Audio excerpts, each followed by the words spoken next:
दोस्त, सफलता पाने के लिए हर व्यक्ति मेहनत करता है, लेकिन जैसे जैसे वो सफलता के नजदीक पहुंचता जाता है उसके अंदर घमंड आने लगता है और वो अपने आप को गुरु से ज्यादा बेहतर मानने लगता है। लेकिन जब वो बिना गुरु के गाइडेंस में आगे बढ़ता है तो उसे बहुत सारी परेशानियों का सामना करना पड़ता है। तब उसे समझ आता है कि जिंदगी में गुरु क्यों जरूरी होता है। दोस्त, एक बार की बात है, एक गांव में एक कुम्हार रहता था। वो अपने परिवार का अच्छे से पालन पोषण करता था। उस कुम्हार का एक बेटा था जिसकी उम्र 15 साल थी। वो लड़का खेलता कूदता और पढ़ाई करता था और कभी कभी वो अपने पिता के माटी के घड़े बनाने में मदद करता था। जब लड़का घड़े बनाता था तो वह घड़ा अपने पिता को बताता और पूछता कि पिताजी घड़ा कैसा बना। तो उसका पिता देखता और बोलता, घड़ा तो अच्छा बना है, लेकिन इसमें कुछ कमी है, उसको ढूंढो और ठीक कर। तो लड़का उस घड़े को और अच्छे से देखकर उसमें सुधार कर देता और हर बार जब लड़का घड़ा बनाता तो हर बार अपने पिता से पूछता, पिताजी घड़ा कैसा बना। तो उसका पिता देखता और बोलता, घड़ा तो अच्छा बना है, लेकिन इसमें एक कमी है, उसको ढूंढो और ठीक कर। बच्चा उस घड़े को दोबारा से देखता और फिर से उस घड़े को अच्छे से घुलाई देता। अब धीरे धीरे वह लड़का इसी तरह घड़े को बनाने लगा और अपने पिता से पूछता तो कुम्हार उसे वही जवाब देता, इसमें थोड़ी कमी है, देखो और इसमें सुधार करो। और लड़का उसे देखकर ठीक कर देता और अच्छे से उस घड़े को गोलाई देता।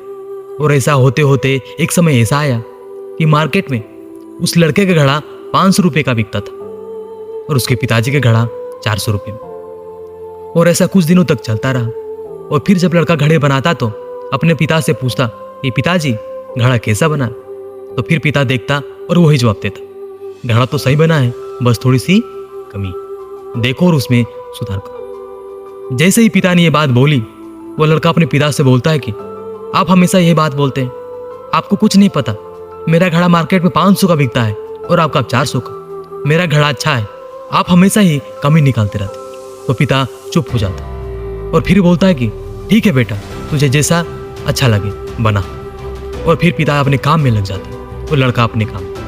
अब धीरे धीरे जो लड़का रहता है उसकी सेल गिरने लगती, लेकिन जो पिता रहता है उसके घड़े अब भी 400 रुपये में बिकते थे। तो ये लड़का हैरान होने लगा, ये क्या हो रहा है। कुछ दिनों बाद उसके घड़ों की प्राइस और कम होने लगी। वो परेशान होता गया। कुछ दिनों बाद तो वह परेशान होकर अपने पिता के पास जाता और उनसे बोलता है कि ऐसी ऐसी बात है पिताजी, अब मेरे घड़े कोई नहीं लेता। तो जो कुम्हार था अपने बेटे को बताता है कि तुमने जो मुझसे बोला था कि मेरा घड़ा इतने का बिकता है तो तुम्हारा घड़ा इतने का। तो यही बात कुछ समय पहले मैंने अपने पिता से भी बोली थी, जिसकी वजह से मैं यहाँ तक सीमित रह गया, क्योंकि मैंने गलती की उस बात को समझने की। लेकिन तुम इस बात को समझो कि कोई भी काम हम करते हैं कुछ ना कुछ कमी रह जाती है और उस काम को अच्छे से किया जा सकता है। इसलिए कभी संतुष्ट मत होना, सुधार के लिए सोचना, क्योंकि हम हमेशा पहले से बेहतर कर सकते हैं। हमें कभी भी अपने काम में संतुष्ट नहीं होना चाहिए, उसको और अच्छा से कर सकते हैं, इस पर ध्यान देना चाहिए, लगन से काम करना चाहिए। दोस्त, किसी भी काम में कभी भी हमें घमंड नहीं करना चाहिए। जब हमें घमंड आता है तो हमारे सोचने समझने की शक्ति खत्म कर देता है।